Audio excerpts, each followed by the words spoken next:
미국의 가장 어두운 구석으로 독자들을 데리고 가는 작품.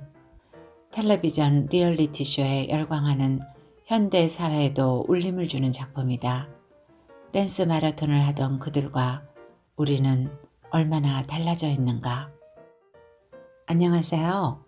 책 읽어주는 편안한 엄마입니다. 오늘은 미국 작가 호레이스 맥코이의 그들은 말을 쏘았다 중에 일부를 읽어드리겠습니다. 시몬드 보부아르는 이 소설을 가리켜 미국에서 탄생한 최초의 실존주의 소설이라고 극찬했습니다. 유럽에서 맥코이는 포크너, 해밍웨이와 어깨를 나란히 하는 미국 작가로도 주목받았죠. 이 작품은 작가가 여러 직업을 전전하다 산타모니카에서 열린 마라톤 댄스 대회의 경비원으로 일하게 되면서 이때의 경험을 토대로 씌어진 소설입니다. 펴낸 곳 레인보우 퍼블릭 북스. 옹기니, 송예슬, 지은이, 호레이스 맥코이. 그들은 말을 쏘았다. 피고인은 자리에서 일어나시오. 1장. 자리에서 일어났을 때 건물 밖 벤치에 앉아있던 글로리아의 모습이 스쳐 지나갔다. 총알이 이제 막 그녀 옆머리에 박혀 피가 미쳐 솟구치지도 않은 순간 권총의 섬광이 그녀 얼굴에 번쩍였다. 모든 것은 대낮처럼 명료했다. 그녀는 아주 차분하고 편안하게 떠났다. 총알에 맞은 충격으로 고개가 반대쪽으로 살짝 기우는 바람에 옆모습이 똑바로 보이지는 않았지만 그녀의 눈과 입은 틀림없이 웃고 있었다. 그녀가 깜깜한 밤 태평양 끝자락에서 고통스럽게 친구 한 명 없이 살인자 손에 죽었다고 주장한 검사의 말은 거짓이었다. 정말 아무것도 모르고 하는 소리였다. 그녀는 고통스럽게 죽지 않았다. 차분하고 편안하게 웃으면서 떠났다. 내가 그녀의 웃는 모습을 본 건 그때가 처음이자 마지막이었다. 그러니 어떻게 그녀가 고통스럽게 죽었다고 할 수 있겠는가? 더구나 그녀는 혼자가 아니었다. 나는 그녀와 가장 가까운 친구였다. 그녀의 유일한 친구. 그러니 어떻게 그녀가 친구 한 명 없이 죽었다고 할 수 있겠는가? 선고를 유예할 법적 근거가 있어? 2장. 뭐라 말해야 할까? 모두가 날 살인범으로 알고 있고 유일하게 날 도울 수 있는 사람마저 죽고 없다. 그러니 나는 판사를 바라보고 가만히 서서 머리를 가로저을 뿐이었다. 나의 무고함을 증명할 길은 없었다. 선처를 부탁드립니다. 법원이 내게 붙여준 변호사 앱스타인이 말했다. 뭐요? 판사가 말했다. 재판장님, 간곡히 선처를 부탁드립니다. 이자가 살인을 저지른 것은 사실이나 엄밀히 말해 피해자의 부탁을 들어준 것이니. 판사가 날 보며 책상을 쾅 내리쳤다. 선고를 유예할 법적 근거가 없으므로. 3장. 글로리아와의 인연은 조금 우습게 시작되었다. 처음에는 몰랐지만 그때 그녀도 나처럼 어떻게든 영화판에 들어가려 애쓰는 신세였다. 그날 나는 파라마운트 스튜디오에서 출발해 멜로즈 거리를 걷던 중에 누군가 저기요, 저기요! 하고 외치는 소리를 들었다. 돌아보니 그녀가 손을 흔들며 내 쪽으로 달려오고 있었다. 나는 걸음을 멈추고 손을 흔들어 아는 척했다. 바로 내 앞까지 달려와 격하게 숨을 몰아쉬는 그녀를 본 후에야 우리가 초면임을 깨달았다. 저 망할 버스! 그녀가 말했다. 주위를 둘러보니 반블록 떨어진 거리에서 웨스턴행 버스가 멀어지고 있었다. 아, 난 또 나한테 인사하는 줄 알고. 그쪽한테? 내가 왜? 나는 멋쩍어 웃었다. 그러게요. 우리 같은 방향인가요? 웨스턴으로 가는 길이라면요. 우리는 함께 웨스턴으로 걸어갔다. 그렇게 모든 것이 시작되었다. 이제와 돌이켜보면 이상하기만 하다. 지금 나는 아무것도 이해할 수 없다. 생각하고 또 생각해 보아도 이해할 수 없다. 그것은 살인이 아니었다. 나는 부탁을 들어주었을 뿐인데 죽을 처지에 놓이고 말았다. 그들은 날 죽이려 들 거야. 판사가 뭐라고 말할지 나는 정확히 알고 있지. 그의 표정만 봐도 사형 선고를 내리고 싶어 한다는 걸 알 수 있어. 내 뒤에 앉은 사람들도 사형 선고를 듣고 싶어 하겠지. 안 봐도 그런 기운이 느껴져. 글로리아를 만난 그날 아침 내 상태는 썩 좋지 않았다. 여전히 찌뿌둥한 몸을 이끌고 파라마운트 스튜디오를 찾은 것은 오스트리아 출신의 영화감독 폰 스턴버그가 러시아 배경의 영화를 찍고 있으니 어쩌면 일자리를 얻을지도 모른다는 기대 때문이었다. 폰 스턴버그나 마물리언은 러시아 출신의 영화감독입니다. 볼레슬라브스키 같은 감독 밑에서 일하는 것은 내 꿈이기도 했다. 돈을 받으며 그런 감독이 연출하는 모습을 볼 수 있다면, 촬영 기법 같은 걸 배울 수 있다면 나는 이런 생각을 하며 파라마운트 스튜디오로 향했다. 그러나 안으로 들어가지 못해 정문밖만 기웃거렸고 정오가 되어서야 점심을 먹으러 나온 연출 부원을 겨우 만났다. 나는 그를 붙들고 혹시 엑스트라 자리가 남았는지 물었다. 아니요. 그는 폰 스턴버그 감독이 엑스트라 배우를 아주 까다롭게 고르는 편이라고 덧붙였다. 자존심 상하는 말이었지만 그가 왜 그런 말을 하는지도 알만했다. 딱 봐도 나는 볼품없는 옷을 입고 있었으니까. 의상을 주지 않나요? 저희 엑스트라들은 전부 센트럴 소속이어서요. 그는 이렇게 말한 뒤 자리를 떴다. 딱히 갈 데도 없던 나는 세상에서 가장 위대한 감독이 되어 비싼 롤스로이스를 몰고 다니는 상상을 하며 거리를 혼자 거닐기 시작했다. 그러다 글로리아가 외치는 소리를 들은 것이다. 이제 좀 설명이 됐으려나. 우리는 멜로즈에서 웨스턴으로 가는 길 내내 대화하며 서로를 알아갔다. 웨스턴에 도착했을 때 그녀의 이름이 글로리아 비티이며 나처럼 변변찮은 엑스트라 배우라는 것을 알게 되었다. 그녀도 나에 대해 조금 알게 되었다. 그녀가 무척 마음에 들었다. 그녀는 베벌리 인근의 작은 방에서 다른 사람들과 함께 생활한다고 했다. 거기서 몇 블록 떨어진 곳에 살았던 나는 그날 밤 그녀를 다시 만났다. 그 만남이 아니었다면 정말 아무 일도 일어나지 않았겠지만 나는 지금도 그때 그녀를 보러 간 것을 후회하지 않는다. 내 수중에는 소다수 가게에서 일하고 받은 돈이 $70쯤 있었다. 친구 대타로 한 일이었다. 친구는 사귀던 여자 몸에 문제가 생기자 그녀가 수술을 받을 수 있도록 산타바바라로 떠났다. 나는 글로리아에게 영화를 보러 가거나 공원에 놀러 가자고 제안했다. 공원요? 그녀가 물었다. 여기서 조금만 걸으면 나와요. 그러죠. 난 지금까지 꽤 많은 영화에 출연했어요. 내가 웬만한 여배우들보다 못하다면 그쪽 모자를 우걱우걱 씹어먹겠어요. 일단 어디 앉아서 사람들 욕 좀 실컷 해야겠는데. 나는 그녀가 영화 대신 공원을 선택해 내심 기뻤다. 공원은 언제나 분위기가 괜찮았고 앉아있기에도 좋았다. 면적은 한 블록 정도밖에 되지 않았지만 어둡고 조용하며 관목이 빽빽이 들어선 점이 마음에 들었다.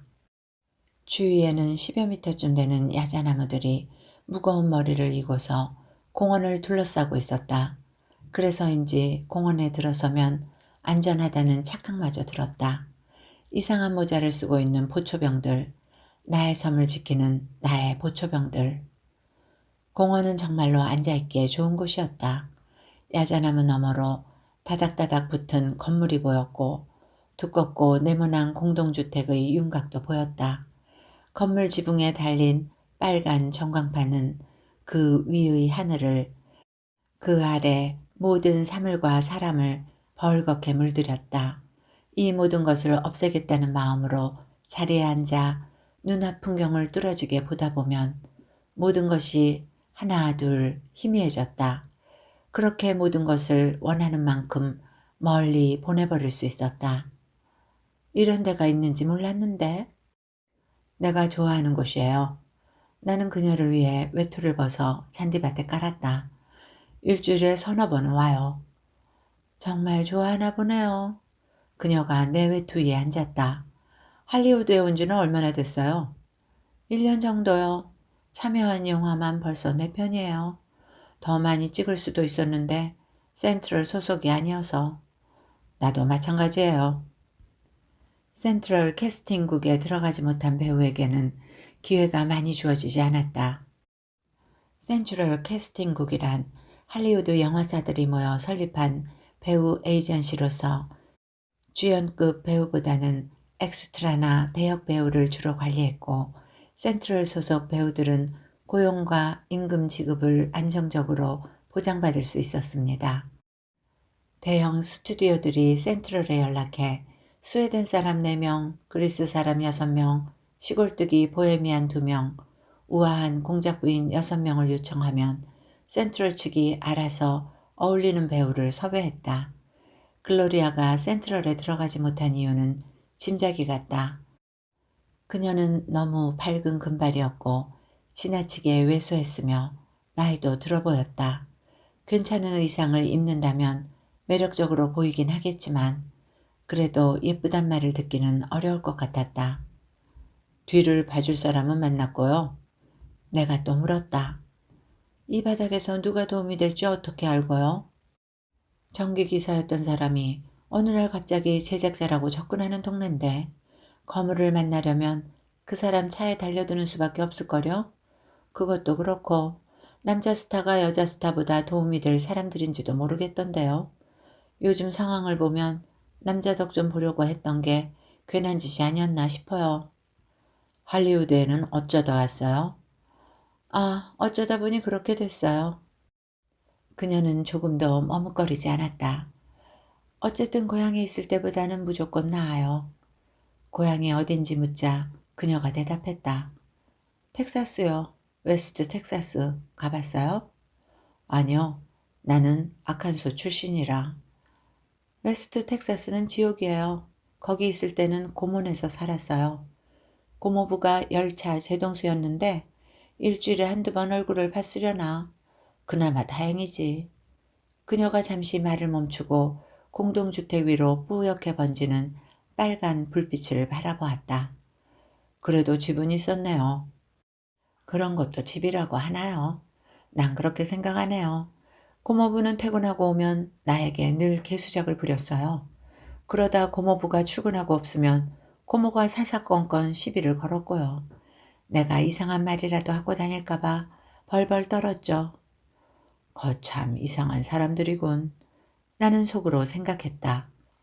그래서 결국 댈러스로 도망쳤어요. 거긴 가봤어요? 텍사스 쪽은 아예 가본 적이 없어요. 가봤자 별거 없어요. 어쨌거나 집을 나오긴 했는데 일자리를 못 구해서 물건을 훔치기로 했어요. 그러다 잡히면 경찰들이 알아서 먹이고 재워줄 테니까. 그거 좋은 생각인데요. 계획이야 기가 막혔죠. 먹히지 않아서 문제지. 곧바로 붙잡히긴 했는데 경찰들이 불쌍했는지 그냥 풀어주더라고요. 그대로 굶어 죽을 수는 없어서 시청 길모퉁이에서 핫도그를 파는 시리아인 집에 얹혀 살기로 했어요. 그 남자는 항상 입담배를 씹어댔어요. 입담배 씹는 남자랑 잡았어요? 아니요. 뭐 그것까지는 그럭저럭 참을만 했어요. 그런데 손님이 없을 때 주방에서 달려드는 꼴은 못 참겠더라고요. 그래서 이틀째 되던 날 밤에 독약을 마셔버렸죠. 세상에. 나는 또 속으로 생각했다. 그런데 양이 모자랐나 봐요. 고생만 죽어라 했죠. 왜? 아직도 그 맛이 생각나요. 그 일 때문에 일주일 정도 병원에 입원했었는데 그러다 할리우드로 가야겠다고 결심했어요. 병원에 있다가요? 거기서 영화 잡지를 봤거든요. 퇴원 후에 사람들 차를 얻어 타고 무작정 할리우드까지 왔어요. 잠깐, 지금 비웃는 거예요? 비웃는 거 아니에요. 나는 소리내어 웃으며 물었다. 부모님은요? 없어요. 아빠는 프랑스에서 전사했대요. 나도 전쟁통에 콱 죽어버렸으면 좋겠는데. 영화 일은 왜 관두지 않는 거예요? 뭐하러 관둬요? 벼락스타가 될지 누가 알고. 햇번이나, 여기선 캐서린 햇번을 말합니다. 마거리 설리번이나 조세핀 허친슨을 봐요. 사실 용기만 있으면 하고 싶은 일이 따로 있긴 해요. 창밖으로 뛰어내리거나 달리는 차에 뛰어드는 거예요. 어떤 기분인지 알아요. 그것도 아주 잘. 다들 사는 것에만 연연하고 죽음에는 무관심한 게 이상해요. 왜 그 잘나신 과학자들은 기분 좋게 죽는 방법을 찾아낼 생각은 않고 허구한 날 수명을 늘리는 일에만 매달린대요. 나처럼 용기가 없어서 못 죽는 사람들이 수두룩 할 텐데. 무슨 말인지 이해해요. 정말로요. 우리들은 잠시 아무 말도 하지 않았다. 아는 여자애가 해변에서 열리는 마라톤 댄스 대회에 같이 가자고 했었어요. 탈락하기 전까지 공짜로 먹여주고 재워준대요. 우승하면 $10,000를 상금으로 주고. 공짜로 먹여준다는 말에 혹하는데요. 그게 다가 아니에요. 그 대회를 보러 영화 제작자와 감독들이 많이 온대요. 그 사람들 눈에 띄면 영화 배역을 딸 수도 있어요. 어떻게 생각해요? 나요? 춤에는 영 소질이 없어서. 잘 출 필요 없어요. 계속 움직이기만 하면 된대요. 자신이 없어요. 그동안 많이 아팠거든요. 얼마 전까지 위장병을 앓았어요. 죽다 살아났죠. 나중에는 기다시피 해서 화장실에 갔으니까. 아무래도 자신이 없네요. 나는 고개를 저었다. 아팠던 게 언젠데요? 일주일 전이에요. 그럼 이제 괜찮겠네요. 아니요, 자신이 없어요. 병이 다시 도질지도 모르고. 그럼 간호해 줄게요. 일주일 후면 모를까. 그때는 너무 늦어요. 지금도 멀쩡해 보이는데요. 법원은 다음과 같이 판결을 선고한다. 4장. 마라톤 댄스 대회는 한때 해상유원지의 무도회장으로 쓰인 대형 건물에서 열렸다. 바다의 말뚝을 받고 세운 다리 위에 지어진 건물이었다. 건물 아래로는 파도가 밤낮으로 철썩였다. 청진기로 심장 소리를 듣는 것처럼 나의 두 발이 파도의 솟구침을 느낄 수 있었다.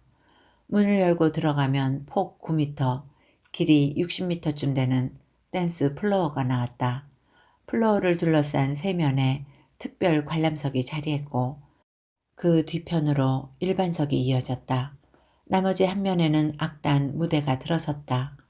악단은 저녁 시간에만 공연했는데 솜씨가 형편없었다. 낮 동안에는 확성기를 연결한 라디오에서 흘러나오는 음악에 맞춰 춤을 췄다. 음악 소리는 필요 이상으로 커서 홀 전체를 시끄럽게 메울 때가 많았다. 바람몰이 역할을 맡은 사회자가 손님들의 흥을 돋웠고 심판 2명이 플로어를 돌아다니면서 참가자들을 상시 감독했다. 위급 상황을 대비해 남자 간호사와 여자 간호사 그리고 의사 한 명이 건물에 상주했다. 그런데 의사는 전혀 의사 같지 않았다. 의사라기에는 너무 앳되어 보였다. 144쌍의 남녀가 대회에 참가했으나 일주일 만에 61쌍이 기권했다. 1시간 50분 동안 춤추고 10분 동안 쉬는 것이 대회의 규칙이었다. 원하면 쉬는 시간에 잠깐 눈을 붙일 수도 있었지만 면도하고 몸을 씻고 아픈 발을 치료하는 것처럼 반드시 해야 하는 일들도 그 안에 모두 끝내야 했다. 최대 고비는 첫 주였다. 다들 발과 다리가 퉁퉁 부어 고생했고 발밑에서 파도가 쉬지 않고 부서지는 느낌에 적응하느라 애를 먹었다. 이 대회 전까지만 해도 나는 태평양을 참 좋아했었다. 태평양이라는 이름도 멋졌고 그 광대함, 빛깔과 내음, 모든 것이 마음에 들었다. 그래서 몇 시간이고 바다를 내다보며 다시 돌아오지 않는 배들을, 저 멀리 있을 중국과 남태평양을 상상하곤 했었다. 하지만 더는 아니다. 이제 태평양은 질리도록 봤다. 다시 못 보게 되더라도 아쉽지 않다.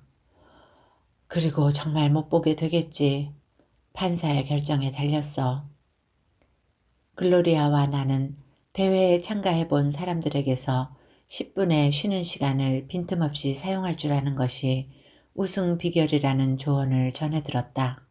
샌드위치를 씹으면서 수염을 깎고 용변을 보거나 발을 치료받으면서 배를 채우고 춤추면서 신문을 읽고 상대 어깨에 기대 틈틈이 자는 법을 익혀야 한다고 했다.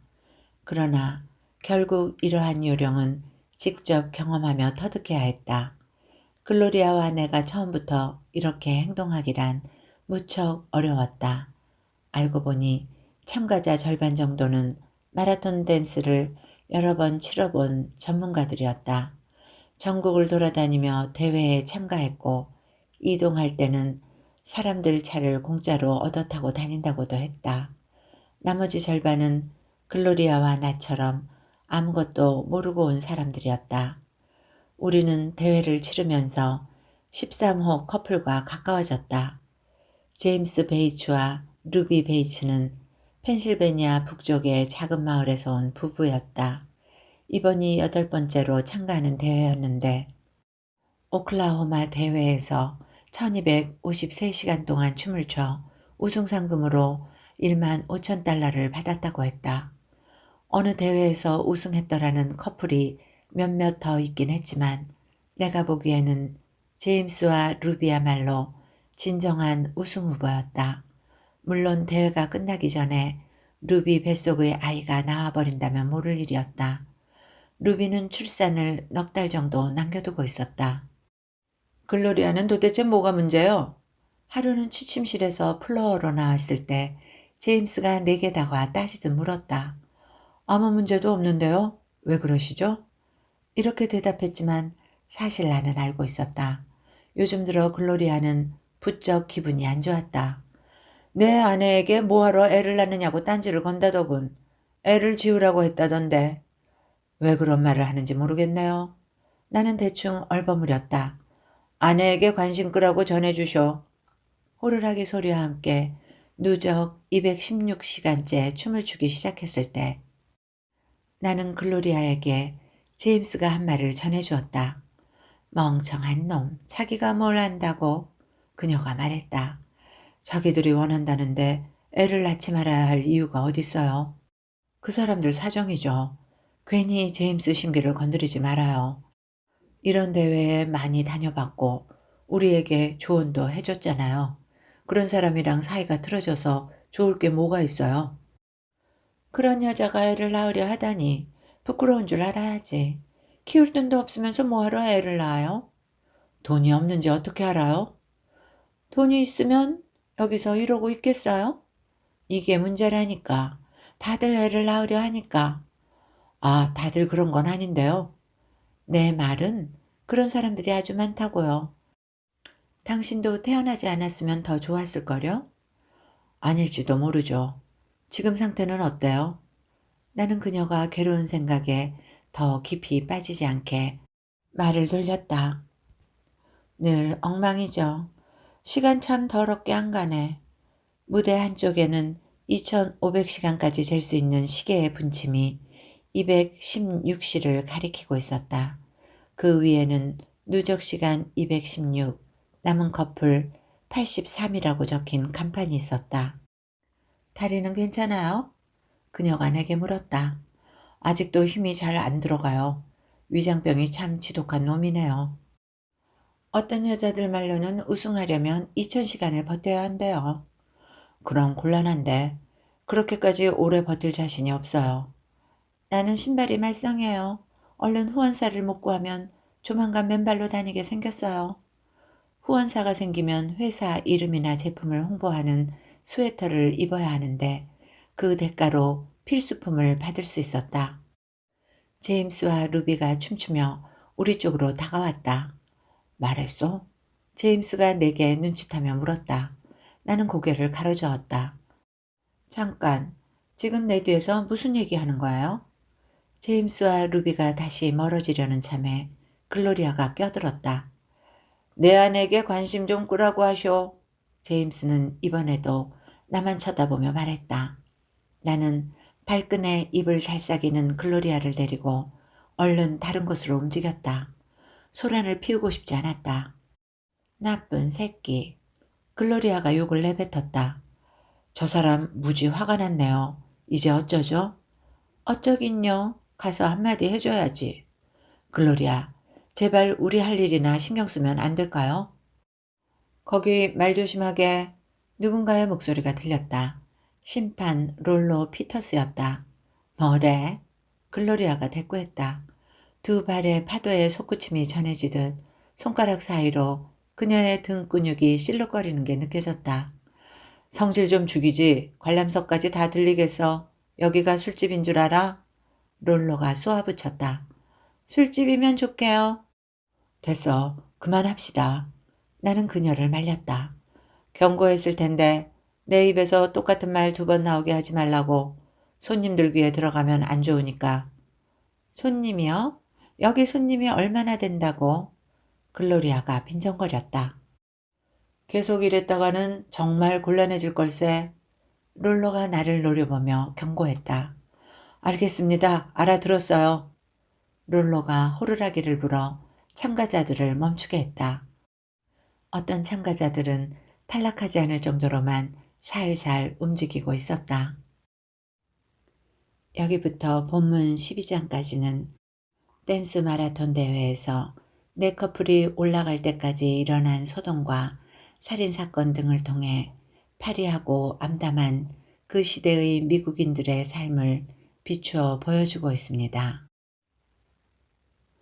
집행 과정은 캘리포니아 주법을 따른다. 13장 글로리아와 나는 댄스 플로어를 가로질렀다. 내 발소리가 과연 내 것인가 싶게 평소보다 크게 울렸다. 앞문에는 사회자 루키가 경찰관과 함께 서 있었다. 어디 가는 거야? 루키가 물었다. 바람 쐬러요. 글로리아가 말했다. 다시 올 건가? 곧 돌아올 거예요. 바깥 공기를 좀 쐬어야겠어요. 밖에 안 나간 지 한참 되어서. 내가 대답했다. 너무 오래 있지 말라고. 루키가 혀 끝으로 입술을 적시며 글로리아를 의미심장하게 바라봤다. 저리 꺼져요. 글로리아는 이렇게 대꾸한 뒤 밖으로 나갔다. 새벽 2시가 넘은 시간이었다. 안개가 자욱한 바깥 공기는 축축했지만 상쾌했다. 마치 내 폐가 맑고 묵직한 공기덩어리를 한 입 베어무는 느낌이 들었다. 이런 공기 오랜만이네. 나는 속으로 생각했다. 몸을 돌려 우리가 지금껏 있던 건물을 바라보았다. 그러니까 우리가 계속 저 안에 갇혀 있었단 말이죠. 요나가 고래를 보던 기분을 알 것 같아요. 이상한 말 좀 말아요. 우리는 건물을 빙 둘러 다리까지 걸어나갔다. 다리는 내 시야가 닿는 곳까지 길게 뻗어 있었고 파도가 철썩일 때마다 위아래로 삐거덕거리며 미세하게 움직였다. 파도가 치는데도 다리가 휩쓸리지 않는 게 참 신기해요. 머리에 파도 생각뿐인가 봐요. 아닌데요? 한 달 내내 그 얘기뿐이잖아요.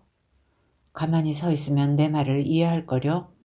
파도가 위아래로 움직이는 걸 느껴봐요. 지금도 느껴져요. 이게 뭐 호들갑 떨며 걱정할 일인가? 늘 이래왔는데. 나는 바다에 집착하는 게 아니에요. 앞으로 바다를 평생 못 보더라도 상관없어요. 앞으로 안 봐도 될 만큼 충분히 봤으니까. 우리는 파도 비말에 젖은 벤치에 앉았다. 다리 끄트머리에는 몇몇 남자가 울타리 밖에 걸터 앉아 낚시를 즐기고 있었다. 시커먼 밤하늘에는 달도 별도 보이지 않았다. 기술 언저리에는 하얀 거품선이 불규칙하게 이어져 나갔다. 바람을 쐬니 좋네요. 내가 말했다. 글로리아는 아무 말 없이 기슭 저 너머 불빛이 반짝이는 곳을 물끄러미 바라보았다. 저기가 말리부예요. 유명한 배우들은 다 저기 산대요. 이제 뭐 할 거예요? 그녀가 마침내 입을 열었다. 잘 모르겠어요. 일단 내일 맥스웰 씨를 보러 갈까 해요. 일자리를 얻을지도 몰라요. 나한테 확실히 관심을 보였거든요. 늘 내일이죠. 기회는 늘 내일에만 오네요. 남자 2명이 낚싯대를 들고 지나갔다. 그중 한 명은 1미터가 조금 넘는 귀상어를 질질 끌고 있었다. 이제 이놈도 더는 까불지 못할 거야. 그가 옆에 있는 남자에게 말했다. 이제 뭐 할 계획이에요? 내가 글로리아에게 물었다. 이 도돌이표에서 벗어나려고요. 이놈의 고약한 것과도 이제 끝이에요. 고약한 거? 인생이요. 좀 더 긍정적으로 생각하면 안 돼요. 매사를 삐딱하게만 보지 말고. 가르치려 들지 말아요. 그런 게 아니에요. 어쨌든 태도를 바꾸긴 해야 해요. 좀 정상적으로. 주위 사람들한테 죄다 안 좋은 영향만 끼치잖아요. 나만 해도 그래요. 당신을 만나기 전까지는 내가 성공하지 못하리라고는 생각도 안 해봤어요. 실패에 대해서는 눈꼽만큼도 생각하지 않았다고요. 그런데 지금은 어디서 그런 말을 주워들었어요? 스스로 그런 생각을 하지는 않았을 테고. 주워들은 게 아니에요. 글로리아는 말리부가 보이는 바다 쪽으로 다시 고개를 돌렸다. 이러고 있어봤자 무슨 소용이람. 달라지는 건 없어. 나는 가만히 바다를 내다보며 할리우드에 대해 생각했다. 내가 그곳을 가본 적이 있기는 했던가. 혹시 이 모든 게 꿈이어서 곧 악한 소집에서 깨어나 배달할 신문 더미를 안고 허겁지겁 계단을 내려가야 하는 건 아닌가. 한심하기도 하지. 글로리아는 혼잣말했다. 그런 표정으로 볼 필요 없어요. 상태가 말이 아니란 건 나도 아니까. 맞아. 정말 그래. 상태가 말이 아냐. 나는 속으로 생각했다. 댈러스에서 죽었으면 참 좋았을 텐데. 의사가 고작 이러려고 내 목숨을 살렸다는 생각을 하면. 나는 아무 말도 하지 않았다. 계속 바다에 시선을 고정한 채 상태가 말이 아니라는 그녀의 말이 아주 정확하다고. 그녀 말 맞다나 그녀가 댈러스에서 죽지 않은 것은 참으로 안 된 일이라고 생각했다. 정말이지 그녀는 죽는 편이 나았다. 나는 그냥 부적응자예요. 누구에게도 도움이 못 돼요. 그런 식으로 보지 말라니까요. 안 보고 있어요. 내 표정도 안 보이면서. 보이거든요. 거짓말이었다. 그녀는 내 표정을 볼 수 없었다. 주위는 칠흑처럼 어두웠다. 안에 들어갈까요? 로키가 볼 일이 있는 것 같던데. 볼 일이야 뻔하죠. 그걸 들어줄 일은 이제 없어요. 다른 사람한테도 마찬가지고. 무슨 소리예요? 정말 몰라요? 뭘 말해요? 로키의 속셈. 아, 무슨 얘긴지 이제 알겠네요. 남자들이 다 바라는 거잖아요. 뭐 사실 상관없어요. 로키한테 대주는 것쯤이야. 서로 좋자고 그러는 거니까. 하지만 그러다 덜컥 발목이라도 잡혀버리면 정말 그렇게 생각하는 건 아니죠? 진심이에요. 지금이야 내 몸 하나 보살필 수 있다지만 애가 생기면 그 애가 어떻게 자랄지는 당신도 알잖아요. 우리 같은 사람이 되겠죠. 그런 건 바라지도 않아요. 어쨌거나 다 끝났어요. 이 지긋지긋한 세상에서 볼장 다 봤다고요.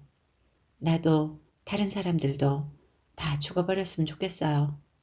내가 주변 사람들을 모조리 망쳐버렸네요. 당신 말처럼.